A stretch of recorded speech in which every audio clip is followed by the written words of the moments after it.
Hey everyone, hope you're all having a great day. Today I'm going to be showing you one of two simple ways of installing Jekyll on Windows. So this way it uses the Chocolatey package manager on Windows to manage Jekyll and Ruby and their dependencies. So first what we're going to do is go to your search bar, type in CMD for command prompt, go to command prompt and right click, run as administrator, and we'll have an administrator prompt open up. Next what we're going to do is install Chocolatey. So to install Chocolatey, you go to your favorite web browser, whichever one. Go to chocolatey.org, you can Google Chocolatey. Go to install Chocolatey now. Under install Chocolatey, installing Chocolatey, and install with cmd.exe. You're going to find this command. You can just double click and control C, or click the command,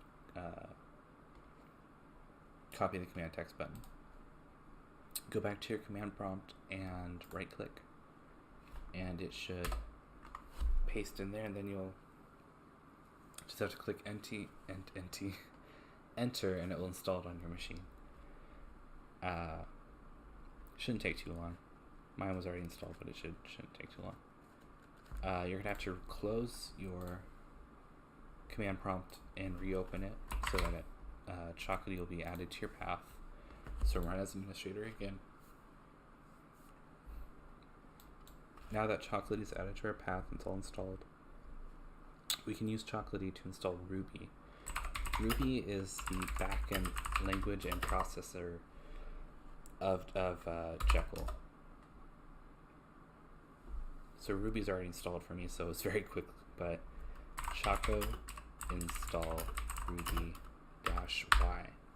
So what this command does is Choco's the Chocolatey package manager telling it to install Ruby, and we're telling it to just go through all the prompts and say yes for us, so we don't have to go through that.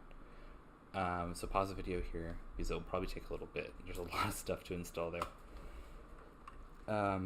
So what you're going to want to do then is close and reopen your command prompt one more time so that Ruby isn't added to your path, and that one is very important to add Ruby to your path, otherwise we're going to our next command won't do anything.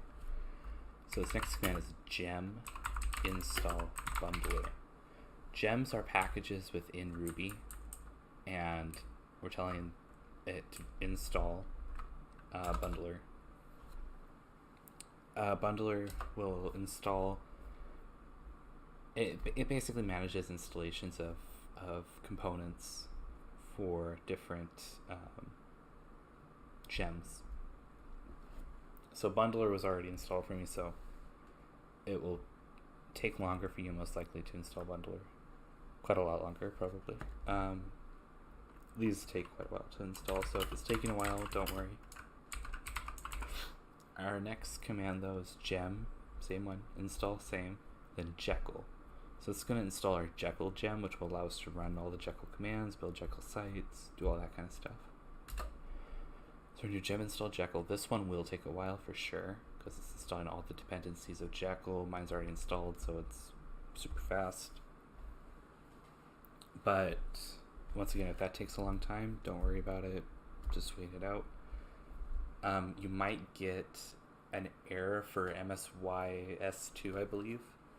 I'm going to include a screenshot right now of that error. And what you do is you run the command, and I'll have the command on the screen right now. And you just run that command, then it'll get to a prompt, and you just press enter. And that will install a ton of dependencies for Ruby and for Jekyll and for all that stuff, because a lot of the dependencies that Jekyll uses are for Linux and Unix, and Windows is not that, so it needs some more stuff.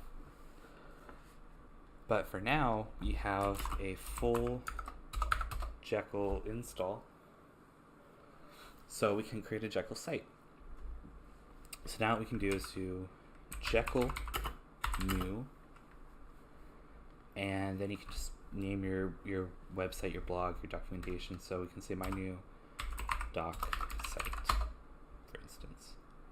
and you can change directory into whichever directory you need. So if you wanted to install in your user folder, you can do cd users ben. I actually think my path is slightly different. Ben AR, yeah. But you can do Ben AR, and if you want to, you can just go into here and command Control C, used to Linux or Mac rather,